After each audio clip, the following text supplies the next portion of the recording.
Nigeria is a nation contending with many challenges. Some of these challenges range from insurgency in the northeast to cross-border crimes and kidnapping in the southwest. According to experts, for there to be any meaningful economic, social, and infrastructural growth in Nigeria, there is need for a peaceful atmosphere. For these people, there is need to create a peaceful environment for growth and development in Nigeria. Most of the people here say there have to be interest. For these people, there is need to create a peace environment for growth and development in Nigeria. Most of the people here say they have the interest of badagry and Nigeria at heart. They identify the roles to be played by both the government and citizens for a peaceful society. Okay, thank you very much. I think today being the World or International Peace Day, it's a global day where we'll be celebrating peace and how to create peace in the world as in general, and most especially in Nigeria, as a Nigerian. And I think one of the major problems or issue that we are having, most especially the youth, in these problems or crisis or disaster is unemployment. And I think when you have something doing, or you're employed, or you have a shop or an office where you go every day, you will not be lured to some of this temptation or evil acts. When we try to study, number one, the people themselves, we are the first people that create insecurity. That's the people generally, and we have to know the norms and the values of each of the communities. When you know the value and the norms of each of the communities, you'll be able to say how best you can secure that community, vis-a-vis bringing in those people that really marshal the area. One, we need enough security apparatus, which Lagos State government is trying so much to make sure that they assist in every way. Number two, we need to have a robust center where we can collect all necessary information about insecurity, and from there provide solution to some of those security, because they are within us. Number three is that we need a situation where we devise a method. When I say a method, I'm talking in terms of method that we border on us not to use geopolitical zones in employing people to man the security. But the hallmark of it all is that the people within that community are the best people that can secure themselves. Thereby, we have been agitating for state police. When we have state police, then the bottleneck or the bureaucracy or the bureaucratic process of getting the security to do the bidding of the state government in terms of securing the state perfectly will be a thing of the past. I want to think along all that we have said here, that for peace to reign anywhere in the world, there must be job opportunities, there must be ability of what we call it, there must be education, the institutions that should guide education to guide the growth of the youth.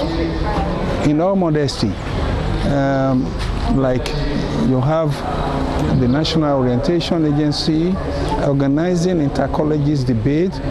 When I used to be with MAMSA, I organized that when I was here in the local government. I'm the social mobilization officer. I organized debate for secondary school, and the debates are always in the area of orienting the youth to have that direction of civic and ethical understanding of what are the simplest rules that guide a nation. In entrenching peace in our society, as religious leaders, we have a lot of role to play. Since our major work is to preach and to teach the scripture, which is the foundation of peace, because Jesus himself is the Prince of Peace. And then he taught us to be at peace with one another, In the first place, we must emphasize love, because without love, there is no way we can live in peace with one another. So the major foundation is that when we love our neighbors as ourselves, we'll be able to live in peace with one another. And if it is like that, as religious leader, we must use our altar, we must use our pulpit to preach to the audience, to our followers. You understand me? To preach to the church about the importance of peace. Now, number one thing is that having peace yourself. Then how do you extend your peace to your neighbor? It is only when you love your neighbor. For Permanent Secretary, Lagos State Ministry of Tourism, Mesawaku Babatunde, a peaceful environment is key to attracting tourists to Lagos. No matter how rich a community, a society is in terms of tourism resources, if there is no peace in that environment, in that destination, forget it. Tourists will never visit that place. And the most important thing in tourism is to draw traffic to a destination. And peace, which is also the same thing with security, is very, very, very crucial to that. If there's no peace, there's no security in an environment, in a tourist destination, forget it. No tourist will ever, no matter the amount of richness of the resources you have in that destination, no matter the quality standard of services that you have in that destination, no matter the attraction, the level of the standard of attraction you have in that destination, if there's no peace, which is also security, synonymous with security, then forget it. Tourism can never thrive in such a destination. A human rights activist and convener of the Climate for Peace Summit, Mark Akonde, said the problems being faced by residents of the border town can be solved if the government put the right policies in place. Residents of the area also want the government to address activities of security operatives on the Lagos-Badagry Expressway. See, the issue of the security agencies at the border area, in fact, they've been giving my people too much trouble. So they frustrate my people. Like in our area, we do coconut farming. You understand me? We plant maize, we plant, and some of these crops were supposed to transported from my border area down to Badagry here for marketing. Now, when my people be coming from Badagry West to Badagry Center, we will be facing the challenges of the police and the custom. Where are we taking our maize to? Where are we taking our coconuts to? Where are we taking our palm trees to? Where are we taking our palm oil to? Even the coconut oil. You understand me? So these are challenges. And when you said you are clamoring for peace and be in your own home, people are still challenging you. People that are supposed to be securing you are still challenging you. They are frustrating our business. The police are not there for us. They are just there for their pockets. They are extorting our people. They are disturbing our people so much. Then if you outside the police, now I've talked of the police now, you see custom again. See Nigerian customs. From the baggage down to Baji, we can count close to 30 or 15 custom checkpoints as well. The truth is this: if you are looking for a holistic approach to stop the harassment, to stop the killing, we are talking about establishment of international border market.